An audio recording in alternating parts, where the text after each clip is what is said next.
Hello everyone, welcome to The Graduate. My name is Hopalang Puluani. This is the platform that helps you secure the bag and bag those qualifications. I want to thank you guys so much for the subscriptions already.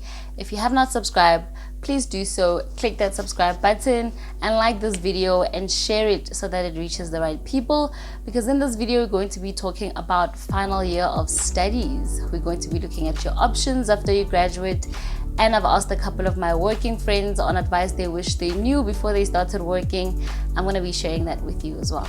Okay, let's get started. Okay, now to become the graduate, for your qualification to be officially conferred unto you, you have to have obtained 100% of your minimum credits. For a bachelor's degree at an institution, that is anywhere from 360 to 420 credits. Now, you can transfer credits if you change universities.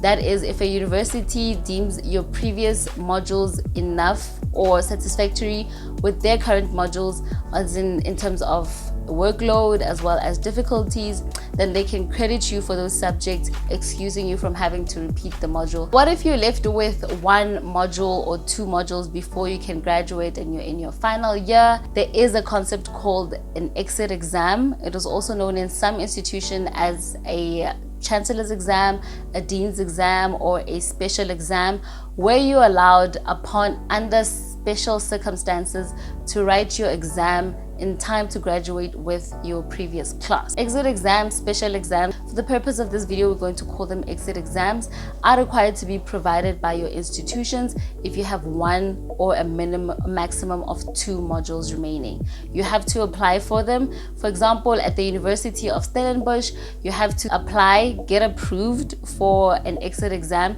and still register for that year just in time to write it. It usually happens at the beginning of the year so that you don't miss out on the whole year. Now let's look at the options that you have when you graduate or closer to graduating. The first option is to do postgraduate studies. Postgraduate studies are different in that they are fast-paced, the workload is more, but it also increases your knowledge of what you learn in undergrad. Please note that NSFAS does not fund postgraduate studies. An advantage of doing postgraduate studies in some industries is that you become employable. A person that has a honors or a BTech is more preferred than a person who's just an undergraduate. But there are industries where a postgraduate degree or qualification would increase your knowledge, but not necessarily your paycheck. So just make sure that you do your research. The next option is a PGCE. Now, a postgraduate certificate in education, also known as a PGCE, is a qualification that allows non-education graduates to transition to high school educators or teachers. Amongst other criteria to qualify for a PGCE, you have to have done 2 high school subjects in your previous degree or diploma. We'll do a full video on PGCE in the coming weeks, but the reason I've added it as an option after you graduate is because there is a steady decline in some qualifications in South Africa. Doing PGCE only takes a year, and it increases your knowledge as well as your employment opportunities. There is a video that explains beautifully what a PGCE is, what is required for you to do a PGCE. I will leave a link of that video in the description box below for you to check out. The next option is staying at home. Now, I've also added this as an option because after you graduate, there's a certain level of exhaustion that you experience.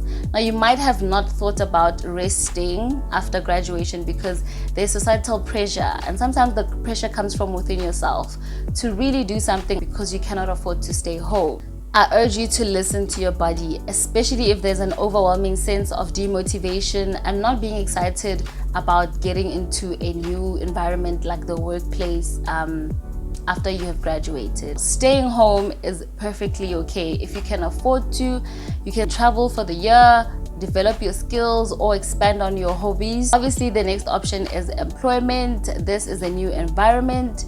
People react differently to getting a job. There's some people that climb fast into depression because they do not like the new environment they're in. They're struggling to adapt to the workplace. And there's some people that have an aha moment from getting a job. They like, this is what 13-15 years of studying has led me to, and I am enjoying it. Like I said before, I've asked a couple of my working friends on advice they wish they knew prior to getting into the workplace, or what they knew after they had started employment. The most common advice was to save. The first month leading to you starting your new job, you have not been paid yet. So that means rent money, money for appliances, transport money is all on you. If you have money in your final year that you can afford to save, by all means do so, because remember, you're also going to graduate and you might want to help here and there with buying your own dress or adding on accessories. The next advice was to learn. Now remember, varsity or college tests your capability to learn to show that you can grasp a concept and pass it well. When you get into the workplace, there might be further learning in terms of learning the company systems, or you might even be designated a division that you didn't even study for. So just be open-minded and be ready to learn or unlearn. The third advice was that you choose who you become transparent to.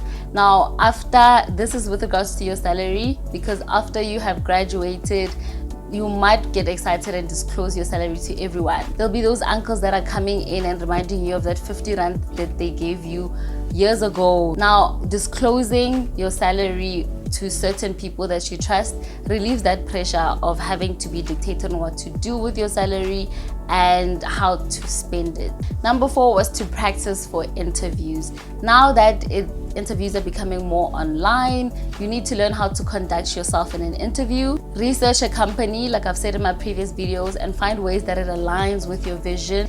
And this brings us to the end of the video. If you have advice to give about final year of studies as well as options, please write it down in the comment section below, as well as advice you wish you knew before you started working. Also write it down in the comment section below.